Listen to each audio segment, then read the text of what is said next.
کھڑے ہیں اندر تشریف لائیں، باہر جانے کا ماحول نہ بنائیں، اطمینان کے ساتھ بیٹھیں اور آپس میں بات کرنا بند کریں۔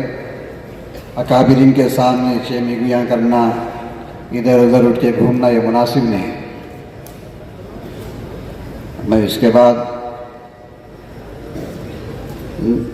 نشست کی اہم کڑی یعنی علماء کے جو خطابات ہیں اس کے لیے سب سے پہلے اس اجلاس کے مہمان خصوصی گرامی قدر حضرت مولانا مفتی سید معصوم ثاقب صاحب دامت برکاتہم، محتمم دارالعلوم امدادیہ ریچوٹی و ناظم عمومی جمعیت علماء ہند و رکن شورا مظاہر علوم سہارنپور کو خطاب کی دعوت دیتا ہوں۔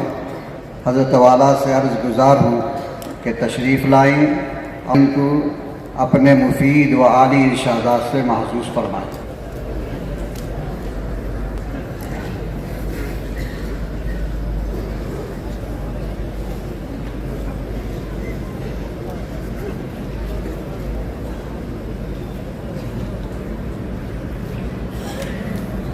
السلام علیکم ورحمۃ اللہ وبرکاتہ۔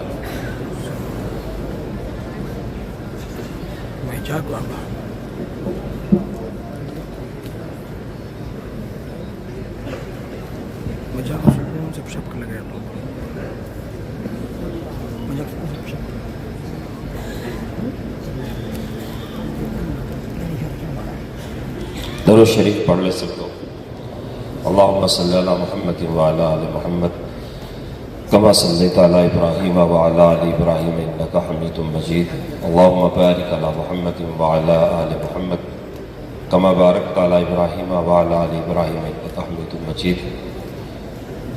الحمدللہ حمدا کثیرا طیبا مبارکا فیہ، سبحانک اللہم بحمدک لک الحمد علی حلمک بعد علمک، سبحانک اللہم وبحمدک لک الحمد علی عفوک بعد قدرتک۔ اللہم صلی علی محمد عبدک ورسولک وصلی علی المؤمنین والمؤمنات والمسلمین والمسلمات، اما بعد۔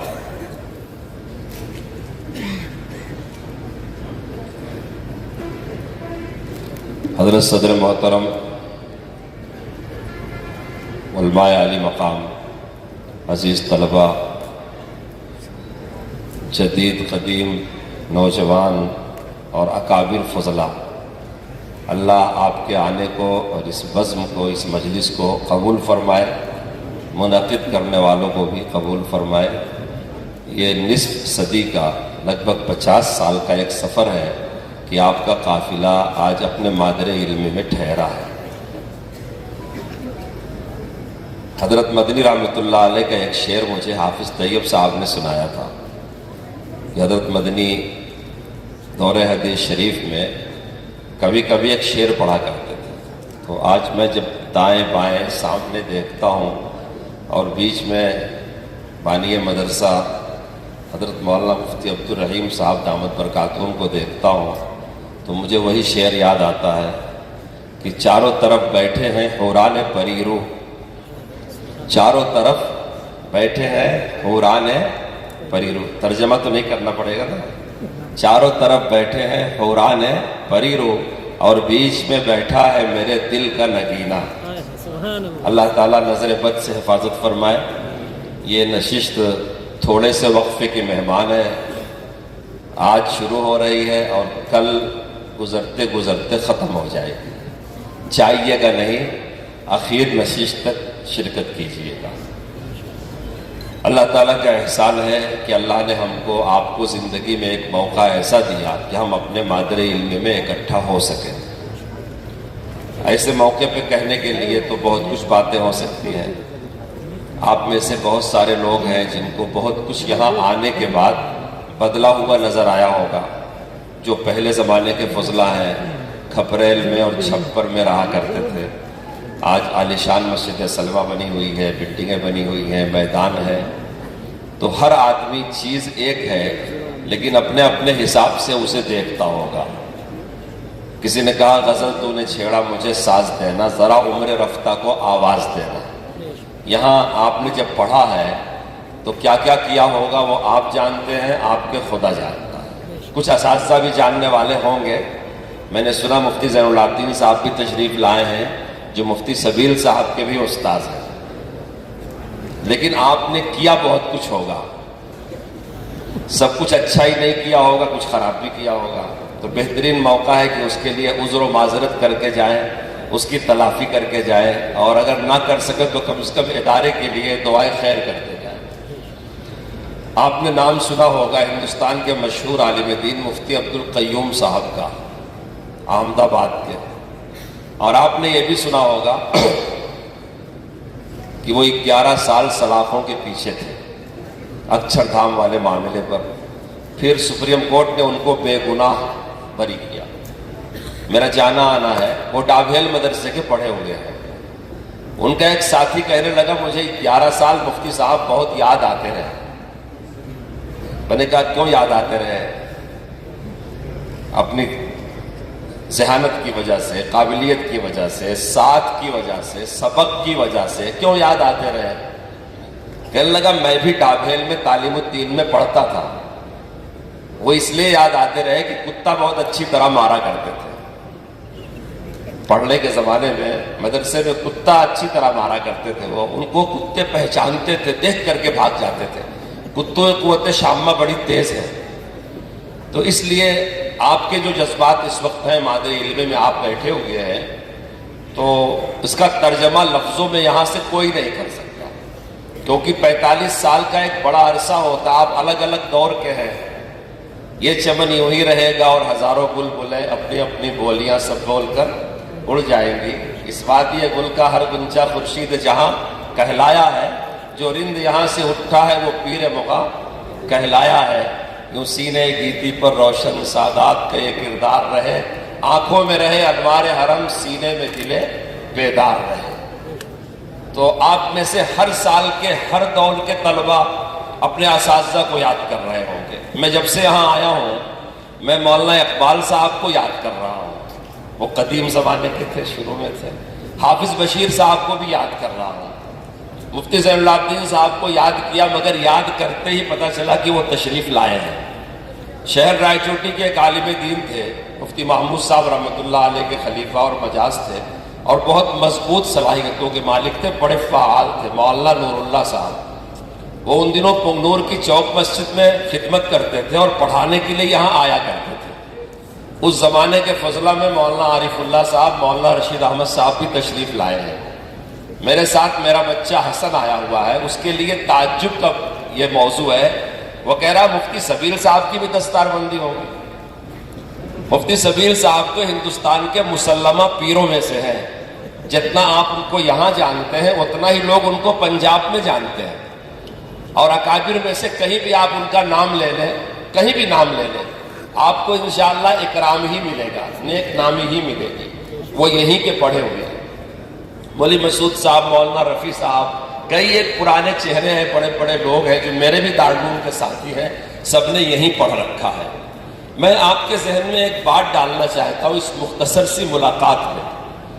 وہ بات حضرت مفتی عبدالرحیم صاحب کی ہی بات ہے۔ مفتی صاحب نے اساتذہ کی تربیت میں پچھلے سال ہمارے مدرسے میں فرمایا تھا کہ دیکھیے کام تو بہت لوگ کرتے ہیں، لیکن جو اپنے اکابر کی نگرانی میں کام کرتے ہیں ان کے کام میں بڑی برکت ہوتی ہے۔ یہی بات مجھ سے میرے شیخ حضرت مولانا محمد یونس صاحب رحمۃ اللہ علیہ نے فرمایا تھا کہ تم جتنا چاہو محنت کر لو، لیکن فائدہ بقدر اخلاص ہی ہوگا۔ ہم لوگوں کو سمجھنا چاہیے کہ اس گئے گزرے دور میں اللہ تعالیٰ نے ہم کو دینی خدمات سے جوڑ رکھا ہے۔ ہم میں سے کوئی امام ہے، کوئی مدرس ہے، کوئی مکتب پڑھا رہا ہے، کوئی تفسیر کر رہا ہے، کوئی امامت، الگ الگ حلقوں میں، لیکن ہم بہرکیف دین سے ہی جڑے ہوئے ہیں۔ یہ اللہ تعالیٰ کا انتخاب ہے ہمارے ساتھ، اس پر اللہ تعالیٰ کا شکر ادا کرنا چاہیے۔ حضرت حکیم صاحب دامت برکاتہم فرماتے ہیں، حکیم کلیم اللہ صاحب علی گڑھ میں ہے، حضرت پرتاپ گڑھی اور حضرت شاہ ابرار الحق صاحب رحمۃ اللہ علیہ کے مجاز جانشین اور دعوت الحق کے وہی اس وقت ناظم ہے، اشرف المدارس کے وہی ہردوئی کے ذمہ دار ہیں۔ وہ کہتے ہیں مجھ سے محبت سے، خواجہ معصوم انبیاء کے ودود بھی تھے اور حسود بھی تھے. تو یہی حال اولیاء کا ہے, یہی حال علماء کا ہے. تو آپ جہاں کہیں بھی کام کریں گے, کر رہے ہوں گے, کچھ آپ سے محبت کرنے والے ہوں گے, کچھ آپ سے حسد کرنے والے ہوں گے. یہ تو سنت اوپر سے چلا آ رہا ہے کہ ہر شخص کے لیے اللہ نے کچھ حدود بنائے ہیں, کچھ حسود بنائے ہیں. قرآن کریم میں اپنے نبی سے اللہ نے فرمایا وَاصْبِرْ عَلَىٰ مَا أَصَابَكَ. عوامی زندگی گزارنا بڑا دشوار کام ہوتا ہے. آپ جہاں کہیں بھی ہیں, آپ کا سابقہ عام لوگوں سے ہے.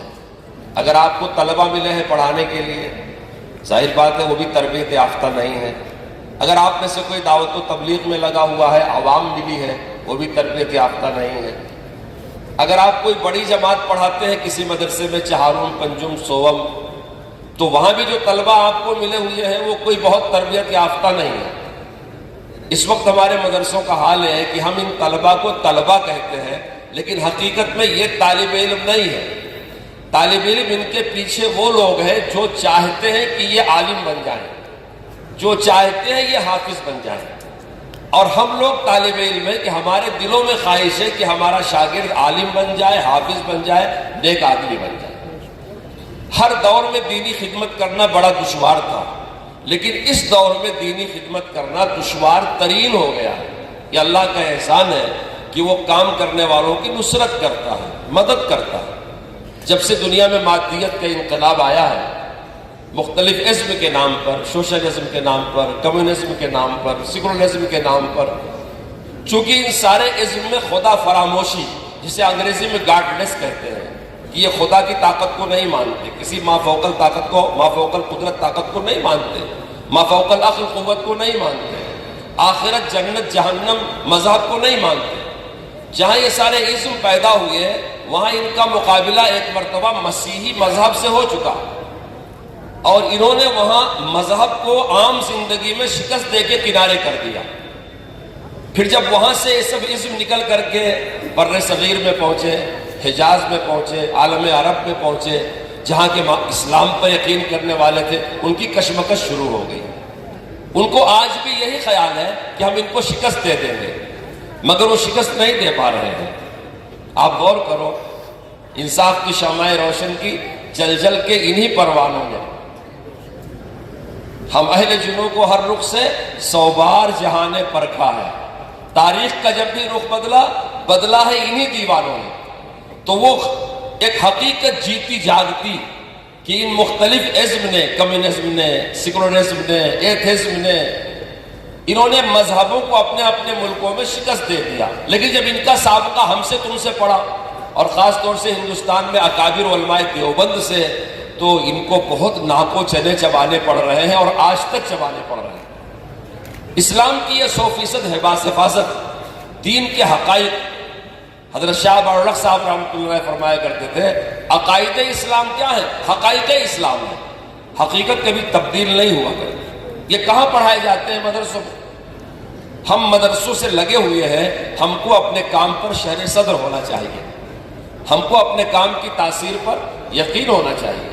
علم دین ہمارا ذریعہ معاش نہیں ہے, لیکن یقین رکھنا چاہیے کہ جو علم دین سے لگے ہوئے ہیں اللہ تعالیٰ ان کو رزق کریم عطا فرمائے گا.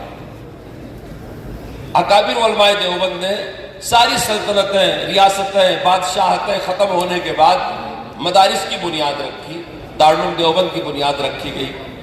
آپ دیکھتے ہیں حدیث شریف کی خدمات کا ایک سلسلہ ہے, لیکن کبھی آپ غور کریں حدیث شریف کے ساتھ قرآن شریف کی خدمت کا بھی سلسلہ. قرآن کریم تجوید کے ساتھ پڑھا جائے گا جب ہی قرآن کریم ہوگا. اللہ نے اپنی کتاب نازل کیا, تجوید کے ساتھ نازل کیا, نبی پر نازل کیا, نبی نے صحابہ کو سکھایا. مظاہر روم دارالعلوم کے 6 مہینے کے بعد قائم کیا گیا. اس مظاہر روم کے پڑھے ہوئے ہیں مولانا نور محمد لدھیانوی, انہی کی کتاب ہے نورانی قاعدہ. اور اس کتاب کی تعلیم و تربیت کے پیچھے آپ دیکھیں گے تو اکابر کی مکمل سرپرستی ہے. اس لیے کہ اس سے پہلے ہندوستان میں قرآن کریم کی تعلیم ہوتی تھی فارسی زبان میں. آپ نے شیخ الحدیث مولانا زکریا صاحب رحمۃ اللہ علیہ کی آپ بیتی میں پڑھا ہوگا, حضرت کہتے ہیں میں فارسی میں تلاوت کرتا ہوں. یہ مذاق میں نہیں کہتے, عربی میں جو حروف ہیں ان کا عالم ہے الف با تا سا، لیکن اردو اور فارسی میں اسی کو الف بے تے سے کہتے ہیں۔ تو جب قرآن کریم نازل ہوا تجوید کے ساتھ نازل ہوا، اللہ کی کتاب کو تجوید سے الگ نہیں کر سکتے۔ قرآن کریم جبھی قرآن بنے گا جب وہ تجوید کے ساتھ پڑھا جائے گا۔ عامی اور معذور کے مسائل الگ ہیں، لیکن 100% اس کا مصداق جبھی کتاب اللہ ہوگا جب وہ اسی طرح سے پڑھا جائے گا جس طرح سے نازل ہوا اور اللہ کے رسول نے سکھایا۔ ان اکابر علماء دیوبند سے پہلے پورے ہندوستان میں اور آج بھی جہاں آپ لوگ نہیں پہنچے ہیں اور آپ کا طرز تعلیم نہیں پہنچا ہے، وہاں قرآن کریم اسی فارسی کے مجہول طریقے سے پڑھایا جاتا ہے۔ مجھے شیخ الہند رحمۃ اللہ علیہ کا ایک لطیفہ یاد آیا، آپ لوگ غور سے سنیں، چھوٹی جماعتیں پڑھانے والے اور پڑھنے والے اور غور سے سنیں۔ نورانی قاعدہ سے پہلے ہمارے یہاں بغدادی قاعدہ وغیرہ چلا کرتا تھا۔ دارالعلوم میں ایک طالب علم داخلے کے لیے آیا، اس نے شیخ الہند سے کہا کہ میں آپ کے پاس امتحان دینے آیا ہوں۔ اس وقت کے ناظم صاحب نے وہاں نام بھیجا ہوگا ناظمی امتحانات۔ اس طالب علم نے کچھ تعلی کے انداز میں اپنی بات پیش کیا کہ شیخ الہند نے سوچا کہ ٹھیک ہے، جب یہ اتنے کبر سے اتنی تعلی سے کہہ رہا ہے کہ آپ امتحان لیجئے، تو حضرت فرمایا کس کتاب میں امتحان لوں؟ اس نے کہا آپ جس کتاب میں چاہیں امتحان لے لیں۔ حضرت نے بغدادی قاعدہ منگایا، مجھے ایک قصہ مولانا ریاست علی صاحب بجنوری نے سنایا۔ بغدادی قاعدہ منگایا اور اس سے کہا پڑھو، تو وہی زمانہ تھا فارسی میں الف بے پڑھنے کا۔ اس نے کہا الف بے، آپ میں سے بہت سے لوگ ہیں جنہوں نے ماہت میں پڑھا ہے، وہ تو حمزہ زبر آ پڑھیں گے، لیکن جس نے بغدادی قاعدہ پڑھا ہے وہ الف زبر آ ہی پڑھے گا۔ پھر اس کو میزان منشعب فارسی میں اور نحو میں جا کے معلوم ہوتا ہے کہ الف ہمیشہ خالی ہوتا ہے، جو الف خالی نہ ہو وہ حمزہ ہے، اور الف حروف علت میں سے ایک حرف ہے۔ نورانی قاعدہ پڑھنے والا ہمارا شاگرد پہلے دن ہی جان جاتا ہے کہ یہ حمزہ، کیونکہ حرکات تو حمزہ پر آتے ہیں۔ اس نے الف بے تے سے، آپ میں سے جو پرانے لوگ ہیں جن کی عمر 50 سال سے زیادہ ہے، جنہوں نے آج کا نورانی قاعدہ نہیں پڑھا ہے، ان کو بغدادی قاعدہ کی تختی یاد ہوگی، چھوٹے قاعدے کی، بڑے قاعدے کی۔ اس میں ایک حرف آتا تھا لام الف، اور لام الف کے بعد حمزہ آتا تھا، پھر یا آتی تھی، پھر بڑی والی یا آتی تھی۔ تو شیخ الہند رحمۃ اللہ علیہ نے اس طالب علم کا چیلنج دیکھ کر کے اس سے سوال کر لیا کہ یہ تختی تو مفردات کی ہے اور یہ لام الف مرکب کہاں سے آ گیا؟ اب جو بڑی بڑی کتاب کا امتحان دینے کے لیے چیلنج کر رہا تھا وہ بغدادی قاعدے میں فیل ہو گیا۔ حضرت نے کہا تم تو فیل ہو گئے۔ اب بڑی خوشامد کیا، یہاں وہاں گیا، خیر اس کا داخلہ ہو گیا۔ شیخ الہند رحمۃ اللہ علیہ نے اپنی مجلس میں یہ بات اساتذہ کو سنائی، تو جیسے آپ آنکھ کھول کر کے میری بات سن رہے ہیں، غور سے سن رہے ہیں، تو اساتذہ نے مجلس میں کہا حضرت آپ کا سوال تو بالکل برحق ہے کہ تختی ہے مفردات کی اور لام الف مرکب کیسے آ گیا؟ تب حضرت نے وہی فرق سمجھایا کہ شروع میں جو آیا ہے وہ حمزہ ہے، لیکن الف بھی حروف تہجی میں سے ایک حرف ہے، کیونکہ جب یہ حرکات میں جائے گا تو اس پر زبر زیر دے دے گا تو وہ حمزہ ہے۔ تو الف کو سمجھانے کے لیے چونکہ لام حروف تہجی میں سے بڑا آسان ہے، اس کے ساتھ اگر الف کو جوڑ دیا جائے تو اشتباہ نہیں ہوتا، اسی لیے قراء نے قرآن کریم سکھانے کے لیے جب یہ تختی بنائی اور وضع کیا بغدادی قاعدہ، تو لام الف کا حرف مرکب یہاں شامل کیا۔ اب اس کے بعد آپ غور کریں کہ جس طرح حدیث شریف کی خدمات میں اکابر علماء دیوبند کی تاریخ ہے، محنتیں ہیں، شروحات ہیں، کتابیں ہیں، فقہ میں ان کی خدمات ہیں، جتنے علوم قرآن کریم سے اخذ کیے گئے یا قرآن کریم کی خدمت میں استعمال کیے گئے، اکابر علماء دیوبند نے ہر علم کی خدمت کیا، اور صرف کتابوں میں نہیں افراد میں کیا ہے، لوگوں کو اس کے لائق بنا بنا کر کے تیار کیا ہے۔ اس موضوع پہ کہا جائے گا تو بات بہت لمبی ہوگی۔ اسی طرح پہلے دن سے ہمارے اکابر نے اپنی محنت کا میدان اللہ کی کتاب کو بنایا۔ اور عربی لب و لہجے میں تجوید کے ساتھ اس کے پڑھانے کے لیے میں نے عرض کیا کہ مولانا نور محمد لدھیانوی بظاہر روم کے اولین فضلاء میں تھے، انہوں نے پوری زندگی کا مقصد بنا لیا قرآن کو تجوید کے ساتھ پڑھانا۔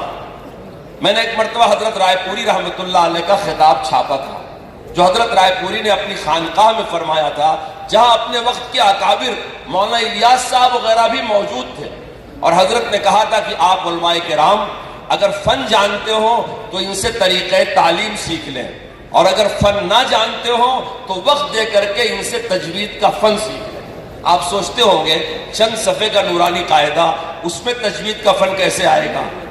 میں نے حضرت مفتی عبدالرحیم صاحب دامت برکاتہم کا نورانی قاعدہ دیکھا کوئی 25 سال پہلے، عقل حیران رہ گئی کہ وہ اہم مسائل جو تجوید کی بڑی کتاب پڑھنے کے بعد بھی قاری کے گرفت میں نہیں آتے، وہ نورانی قاعدہ میں اکٹھا کر دیا گیا۔ مولانا باالحق صاحب رحمۃ اللہ علیہ اس سے متصل مظاہر روم کے فارغ ہیں، حضرت تھانوی رحمۃ اللہ علیہ سے بیعت تھے، حضرت سے ان کو اجازت دی تھی، جیسے مولانا مسیح اللہ خان صاحب رحمۃ اللہ علیہ حضرت تھانوی رحمۃ اللہ علیہ کے خلفاء میں تھے۔ آپ میں سے بہت سارے لوگ جانتے ہوں گے مولانا عبدالرحیم صاحب دعوت برکاتہ مولانا مسیح اللہ خان صاحب کے خلیفہ ہیں، ان سے اجازت ہے مفتی صاحب کو، اور وہ حضرت کی ہی بات میں حضرت پہ دہراتا ہوں کہ کام تو بہت لوگ کرتے ہیں لیکن برکت انہی کے کام میں ہوتی ہے جو اکابر کی نگرانی میں کرتے ہیں۔ ابھی شروع میں ایک خط کا حوالہ دیا گیا، حضرت مولانا مسیح اللہ خان صاحب رحمۃ اللہ علیہ خط کا جواب مستقل نہیں دیا کرتے تھے، جب کسی سالک اور متعلق کا خط جاتا تھا اسی پر دائیں بائیں کچھ لکھ دیا کرتے تھے، اور اس خط میں جو چند جملے وہ لکھتے تھے ان سے انسان کے زندگی کی سمت صحیح ہو جاتی تھی۔ یہ حضرت تھانوی رحمۃ اللہ علیہ کا طریقہ تھا، عرض اور اس کے بعد رہنمائی، اپنی کچھ بات کہا اس کے بعد اصلاح۔ تو مولانا باالحق صاحب رحمۃ اللہ علیہ جب مظاہر روم سے فارغ ہونے والے ہوئے، آج بھی ان کا ریکارڈ مظاہر میں موجود ہے، ہر کتاب میں ممتاز تھے، اور ان کے والد جناب محمود الحق صاحب اتنے بڑے درجے کے وکیل تھے کہ کئی پیشکار کام کرتے تھے، آسودہ کر کے تھے۔ حضرت تھانوی نے سوال کیا کہ اب فارغ ہو رہے ہو کیا ارادہ ہے؟ حضرت نے جواب پیش کیا کہ دین کی خدمت میں لگنے کا ارادہ ہے۔ یہ اس زمانے کی بات ہے دین کی خدمت میں لگنا جب ہندوستان کے ہزاروں لاکھوں دیہات میں کوئی اذان دینے والا نہیں ملتا تھا، کوئی کلمہ سکھانے والا نہیں ملتا تھا۔ یہ دعوت و تبلیغ والا کام بھی اس طرح سے شروع نہیں ہوا تھا، یہ اس دور کا کام ہے۔ مولانا انعام الحسن صاحب، مولانا یوسف صاحب، مولانا مسیح اللہ خان صاحب، مولانا باالحق صاحب، یہ ایک دور کے علماء ہیں۔ بعد میں دعوت و تبلیغ کو عروج نصیب ہوا اور کلمہ نماز کی محنت گھر گھر پہنچائی گئی، اس وقت گھٹا ٹوپ تاریکی چھائے ہوئے تھی۔ تو حضرت نے فرمایا کہ دین کے کام میں لگوں گا۔ حضرت تھانوی نے جواب میں لکھا اس میں پیسے کم ملتے ہیں، آپ میرا یہ جملہ سمجھیں، اس میں پیسے کم ملتے ہیں۔ ایک بات یاد کر کے لے جائیں، علم دین ہمارا ذریعہ معاش نہیں ہے۔ مجھے مولانا ابراہیم صاحب کی بات بہت اچھی لگتی ہے، مولانا فرماتے ہیں یہ مزاج بالکل اچھا نہیں ہے کہ قرآن پڑھو گے تو کیا ملے گا، سلام کرو گے تو کیا ملے گا، کلمہ پڑھو گے تو کیا ملے گا۔